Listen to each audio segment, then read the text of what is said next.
The night the sirens refused to stop, people woke up thinking a war had started.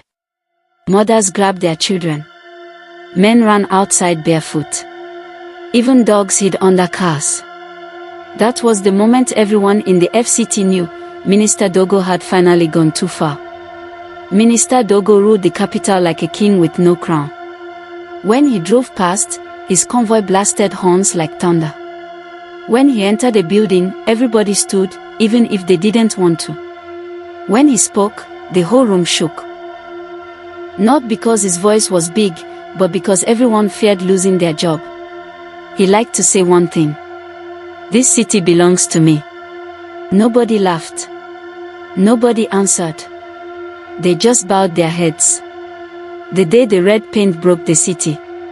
One early morning, people woke to red marks on their houses, huge X marks like the sign of rejection. No announcement. No warning. Just red paint everywhere. Within hours, bulldozers lined up like soldiers preparing for battle. Children screamed. Traders threw their goods into bags. Men argued with the police until their voices cracked. One old woman held her ground and shouted, "This is my father's land." The officer replied, "Go and tell the minister." Chaos swallowed the whole area. People ran. Dust rose like smoke. Walls fell. Shops crumbled. And Minister Dogo sat in his office, drinking tea, saying, "Clear them. I want a new city." But this time, the people didn't keep quiet. Market women stormed the streets with their head ties flying like flags. Okada riders blocked highways, shouting, "The city is not your house." Civil servants refused to go to work. Students marched with cardboard signs. Everywhere was noise, drums, whistles, shouting, crying. Even the air felt angry. The senator from the district tried to calm them, but someone yelled, "Even you fear him?" The crowd roared louder. Soon, cameras arrived.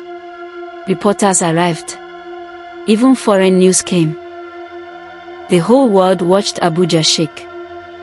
Inside his office, Minister Dogo paced like a trapped lion.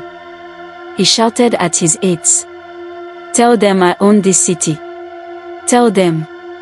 But outside, the crowd grew larger, and louder, and braver. Then came the final blow. A leaked video appeared online, the minister saying, "The land here is mine. They are just visitors." That was the fire that burned everything. People surrounded his office. Security rushed him. Senators held emergency meetings. Even his lawyer friends suddenly stopped picking his calls. For the first time, his voice shook. Pride started leaking out of him like air from a burst tire. That night, he left the city under heavy escort. No sirens. No horns. No shouting. Just quiet. The same people he tried to chase away sat together on the ground, smiling through their tears. They did not have houses yet, but they had victory. And the lesson spread across the capital like fresh harmattan wind. When a leader forgets that the land belongs to the people will remind him with noise, chaos, and unity. Like, subscribe and follow for more story.